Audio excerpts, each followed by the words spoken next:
Hello guys, meron pong bagong policy kung paano magpa-official ng family sa HiFami app. Una, kagaya ng dati, kailangan maka-receive ng 70k worth of gift yung captain.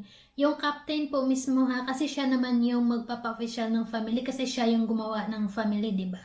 Pangalawa, kailangan ma-complete yung sa Superstar Plan. So, bale dinagdag nila to. Ano ba yung nasa Superstar Plan? Titingnan niyo yung yung banner dyan. Siguro kung captain kayo, alam niyo na to. Pero sabihin ko pa din, in case hindi niyo alam, i-click niyo yung banner dyan. Tapos makikita niyo kung magkano yung kailangan yung i-complete. Dito kasi sa akin, yung sa room is open for 10 minutes. Madali lang yan kasi nagbo-broadcast kayo sa own task ninyo, di ba? Sa own room.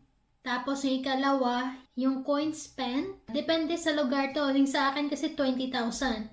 So hindi ko alam sa ibang area kung magkano yung kailangan mong i-spend. Or pwede mo din magawa to since captain kayo. Madali nyo itong makuha yung 10k coins na coin flow. Or makipag-trade kayo ng 10,000 coins. Siguro mas madali itong makipag-trade na lang kayo ng 10,000 coins tapos ma-superstar na kayo niyan. Pangatlong requirements nila, dapat meron kang kasipi na opposite gender. So kung babae ka, dapat yung kasipi mo ay lalaki.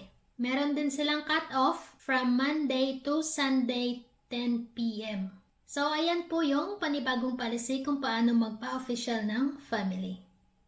You'll see us for our next video. Thank you for watching. Goodbye. Bye!